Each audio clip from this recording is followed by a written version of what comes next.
ആന അവസാനിപ്പിക്കാൻ പോവാണ്. ആന ആദ്യമായിട്ട് കാണുന്നത് എന്താണ്? പേരോടിന്റെ സംസാരം അടക്കമുള്ള ആനയാണ്. മൂപ്പര് പറയാണ് തൃശ്ശൂർ ജില്ലയിലാണ് മുജാഹിദീങ്ങൾ ആദ്യം വന്നത്, അവിടെയാണ് ചേറ്റുപേര് ആന ഇളകിയത്. എന്താണ്? തൃശ്ശൂർ ജില്ലയിലാണ് ആദ്യമായിട്ട് മുജാഹിദ് വന്നത്, അവിടെയാണ് ആന ഇളകിയത്. അപ്പൊ കാരന്തൂർ എന്ത് ഏർപ്പാട് നടന്നാലൊക്കെ മർക്കസിന്റെ പേരിൽ വരവെക്കാം അല്ലേ? ഞാൻ പറഞ്ഞു ആ സാധു അങ്ങനെ പറഞ്ഞു, അപ്പ കഴിച്ചിലാണെന്ന് ആ സാധു ചിന്തയുള്ളൂ. അപ്പോ അത് പറഞ്ഞിട്ട് മൂപ്പര് ആ കൂട്ടത്തിൽ തന്നെ ആന വരേണ്ടതും കാണിക്കുന്നുണ്ട്. അത് വല്ലാതെ കാണാൻ പറ്റിയ രംഗമൊന്നുമല്ല. അതുകൊണ്ട് കുറച്ച് ഭാവങ്ങൾ കണ്ടാളി ശ്രദ്ധിക്കും. അടുത്ത് തൃശ്ശൂർ ജില്ലയിൽ ആദ്യമായിട്ട് സെലഫി കേരളത്തിലുണ്ടായ തൃശ്ശൂർ ജില്ലയിലാ. അവിടെയാണ് ഏറ്റവും വലിയ തോന്നിയാസം മക്ബറയിൽ നടക്കുന്നത്. ചേറ്റുവാൻ എന്ന സ്ഥലത്തുനിന്ന് എന്തിനായി അറിയോ? കുറെ ചെണ്ട പൊട്ട് മക്ബറിന്റെ അടുത്തുനിന്ന് നേർച്ചാന്ന് പറഞ്ഞു. പിന്നെ കുറെ ആന, ഒരാനക്കൊരൊറ്റ ഹാലിളകൽ. ആനക്ക് ഹാലിളയിട്ടും കൊന്ന് മനുഷ്യന്മാരെ കൊന്ന് ആ കൊല്ലുന്നൊരു രൂപമുണ്ട്. അത് ഞാൻ സ്ക്രീനിൽ കാണിച്ചാല് ഹാർട്ട് അറ്റാക്കിന്റെ അസുഖമുള്ളവർക്കെല്ലാം ബേജാറായി പോകും. ചിലർക്കെല്ലാം ഓർക്കൽ സ്വപ്നം കാണും. അതുകൊണ്ട് അങ്ങനത്തെ ഒന്നും ബേജാറുള്ളവരൊന്നും നോക്കണ്ട, പെണ്ണുങ്ങളും നോക്കണ്ട, കാരണം ബേജാറായി പോകും. അല്ലാത്തവർ മാത്രം ഒന്ന് ചെറുങ്ങനൊന്നും ഞാൻ കാണിച്ചു തരാം. ആന മനുഷ്യരെ കൊല്ലുമ്പോൾ എന്ത് തോന്നിവാസം അക്ബർ ഇങ്ങനത്തെ തോന്നിവാസം എത്ര കാലമായി ഞങ്ങൾ പറയാൻ തുടങ്ങിയിട്ട്. എന്നിട്ട് ഈ മൗലവിമാരാണ് ഇത് ഉണ്ടാക്കുന്നത്. ഒന്ന് ചെറുങ്ങനെ വെച്ചോട്ടാ മോനെ, ശബ്ദമൊന്നും ഇല്ലാണ്ട് ബേജാറായി പോകും. കണ്ടായി നേർച്ചയുടെ പേര് കേൾക്കുന്ന അനാചാരായി.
മനുഷ്യനെ കൊല്ലുന്നതാണ്. അപ്പൊ സഹോദരന്മാരെ, നിങ്ങൾ മനസ്സിലാക്കണം, സുന്നത്ത് ജമാഅത്തിന്റെ പണ്ഡിതന്മാർ എവിടെയും ഹക്ക് ഹക്കായി പറയുന്നുണ്ട്. അപ്പോ നിങ്ങൾ നോക്ക്, ഇപ്പൊ ഇത് കേട്ടെന്താ? ഇത് മുജാഹിദിന്റെ പേരല്ല, നോക്കണം, മുജാഹിദിന്റെ പേരല്ല. എന്നാല് പിന്നെ അലവി സഖാഫി പറയണത് സുന്നത്തെ മാതിന്റെ സാധനമാണ്. എങ്ങനെ സുന്നത്തെ മാതിന്റെ മൂപ്പരോട് ചോദിക്കണം. ഒന്ന് മുട്ടിനെ പറ്റിയാണ്. മുട്ടുണ്ടല്ലോ, ഏതോ ഒരു പുസ്തകം എടുത്തിട്ട് ആ പുസ്തകത്തില് മുട്ട അനുവദനീയ, ചെണ്ട അനുവദനീയാന്ന് പറയുന്നുണ്ടല്ലോ. അപ്പൊ മൂപ്പര് മുട്ടിന് എന്താ കുഴപ്പം? നടു കുടുങ്ങിയതാൻ പാടില്ല, അല്ലാതെ ചെണ്ട ഉപയോഗിക്കാം. ഇവിടെ മുട്ടിയതോ? അത് ഈ മൂപ്പര് പറഞ്ഞ ഫത്വ കൊടുത്ത അതേ സാധനം. പിന്നെ ചോദിക്കാം ആനെ പറ്റി ചോദിക്കുമ്പോ ആനക്കെന്താ കുഴപ്പം? ആന പാടില്ല എന്ന് ഖുർആനിലോ ഹദീസിലുണ്ടോ? ആനക്കെന്താ കുഴപ്പം? പിന്നെ മൂപ്പര് പറയാണ്. അപ്പൊ അടുത്ത ചോദ്യം എന്ത്?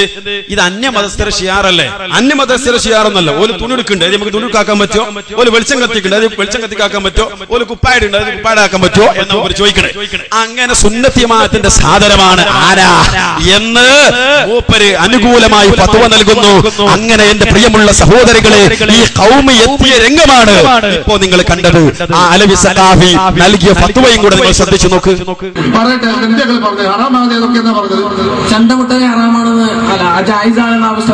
ആയിക്കോട്ടെ, എന്തായിക്കോട്ടെ, ഞാൻ പറഞ്ഞല്ലോ, ദുരിയായ അതായത് നടു കുടുങ്ങിയതും രണ്ടു ഭാഗം വിശാലമല്ലാത്തതുമായ ചെണ്ട, വലിയ ചെണ്ട, അത് മുട്ടാ കുഴപ്പമില്ല. അത് ജായിസ് തന്നെയാണ്. പിന്നെന്താ?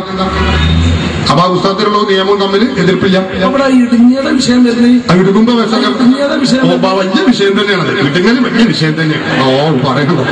അത് നിങ്ങൾക്ക് തീരായിട്ടാണ്. അടുത്ത ചോദിച്ചു വേറെന്താ? മുട്ടിൽ ആനക്കെന്താ കുഴപ്പം?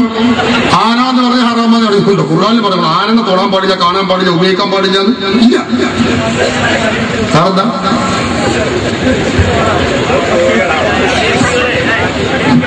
ഇത് മറ്റു മതസ്ഥരുടെ ഷിയാറുകളാണ്. അല്ല, ഷിയാറാണോ അല്ലെങ്കിൽ നമുക്ക് പിന്നെ ചിന്തിക്കാം. വേറെന്താ ആനല്ലേ പറഞ്ഞ് മറ്റു മതസ്ഥരുടെ ഷിയാറൊന്നല്ല. മറ്റു മതസ്ഥരുടെ ഷിയാർ മറ്റു മതസ്ഥർ ചെയ്യണമെന്ന് നമുക്ക് ചെയ്യാൻ പാടില്ല എന്ന് പറഞ്ഞാൽ മറ്റു മതസ്ഥർ തുണിയെടുക്കുന്നുണ്ട്. അപ്പൊ നമ്മൾ തുണിയെടുക്കാൻ പാടില്ലല്ലോ, കാര്യമൊക്കെ മുടിങ്ങല്ലോ. മറ്റു മതസ്ഥരെ കുപ്പാടി നമുക്ക് കുപ്പാടാൻ പാടില്ല പറഞ്ഞാൽ അതുപോലെ വെളിച്ചം കത്തിച്ചില്ല നമുക്ക് വെളിച്ചം കത്തിക്കാൻ പാടില്ല എന്ന് പറഞ്ഞാൽ അതൊക്കെ മറ്റൊരു വശമാണ്. ഇസ്ലാം എന്ന് പറയുന്നത് ഇസ്ലാമിന്റെ വിഷയങ്ങളെ കുറിച്ച് കൃത്യവും വ്യക്തവുമായ മാർഗനിർദ്ദേശം ഇസ്ലാം പറഞ്ഞിട്ടുണ്ട്. അപ്പൊ അതുകൊണ്ട് തന്നെ ആന എന്ന് പറയുന്നത് ആനകളെ കൊണ്ടുവരുമ്പോൾ ആറാമൊന്നും ആവൂല എന്ന് കരുതിയിട്ട് ആനകളെ കൊണ്ടുനടക്കുന്ന വലിയ പുണ്യാണെന്ന് നമുക്ക് വാദമില്ല. ഇനി അങ്ങനെ ആരും മനസ്സിലാക്കും വേണ്ട. അപ്പൊ അതിനകത്ത് അത് വലിയ പുണ്യകർമ്മമാണെന്ന് അങ്ങനൊന്നും നമ്മൾ പറഞ്ഞിട്ടില്ല. അതത്ര പ്രശംസിക്കപ്പെടേണ്ടതോ അല്ലെങ്കിൽ പ്രോത്സാഹിക്കപ്പെടേണ്ടതോ ആണ് എന്നൊന്നും ആരും തെറ്റിദ്ധരിക്കേണ്ടതില്ല. ഒരാളൊരാനെ കൊണ്ടുവന്നു, ആന പുറത്തുകട നടന്നു, യാത്ര ചെയ്തു, അത് ഇസ്ലാമിൽ തെറ്റുള്ള കാര്യമൊന്നുമല്ല. പക്ഷെ അതുകൊണ്ട് വേറെ ബുദ്ധിമുട്ടുണ്ടാവുകയാണെങ്കിൽ അത് മറ്റു കാരണങ്ങളാൽ തെറ്റാവും. അത് ആന മാത്രമല്ല, നമ്മളെ വണ്ടി മറ്റൊരാളെ ആക്സിഡന്റ് ആയി ബുദ്ധിമുട്ടാവും, അതിലൊക്കെ തന്നെ. അപ്പൊ അത് ആനക്കുള്ള മാത്രം പ്രത്യേകതല്ല. ബുദ്ധിമുട്ടും വിഷമവും എവിടെ വരുന്നുണ്ടോ അതെല്ലായിടത്തും വിഷമം വരും. അപ്പൊ അതനുസരിച്ച് ആനക്കും വരും, കുതിരക്കും വരും, വഹാബിക്കും വരും, എല്ലാവർക്കും വരും. അതുകൊണ്ട് മാത്രം ഇത് സംഗതി തെറ്റാണ് എന്ന് ഒറ്റയടിക്ക് പറയാൻ പറ്റില്ല. ആനക്ക് ഒരു കുഴപ്പമില്ല. ആനക്ക് എന്താ കുഴപ്പം ഫത്വ. അതിനിടക്ക് മുമ്പ് നമുക്കൊരു വെപ്പ്. ഇപ്പൊ ഇടങ്ങേറുണ്ടാക്കുകയാണെങ്കിൽ ആനായാലും കുതിര ആയാലും വഹാബി ആണെങ്കിലും നമുക്കും പറയാം. ആനയാണെങ്കിലും കുതിരയാണെങ്കിലും കഴുതയാണെങ്കിലും സക്കാഫി ആണെങ്കിലും അങ്ങനെ പറയാലോ. അപ്പൊ ഏതായിരുന്നാലും അങ്ങനെയാണെങ്കിൽ അതൊക്കെ അലമ്പ് തന്നെയാണ്. പക്ഷെ മുമ്പ് പറയണത് ആന കൊണ്ടുവന്നാലും എന്തല്ല അത് കുഴപ്പമില്ല. അപ്പൊ അത് കണ്ടുകൊണ്ട് കൗമ എത്തിയ രംഗങ്ങൾ കണ്ടല്ലോ, ആന ഇളകി ആകെ ഇതായത്. ഇനി നേരത്തെ പറഞ്ഞ പേരോട് പറഞ്ഞ നിങ്ങൾ മറന്നുപോവോ? മറക്കണ്ട. അലവി സക്കാഫി പറഞ്ഞോ മറക്കണ്ട. അപ്പൊ രണ്ടും കൂടെ മിക്സ് ചെയ്ത് കണ്ടോളി. ആ രംഗം കൂടി കാണി. ആന മനുഷ്യരെ കൊല്ലുന്നു. എന്ത് തോന്നിവാസം അക്ബർ, ഇങ്ങനത്തെ തോന്നിവാസം എത്ര കാലമായി ഞങ്ങൾ പറയാൻ തുടങ്ങിയിട്ട്. ഹാർട്ട് അറ്റാക്കിന്റെ അസുഖമുള്ളവർക്കെല്ലാം ബേജാറായി പോകും.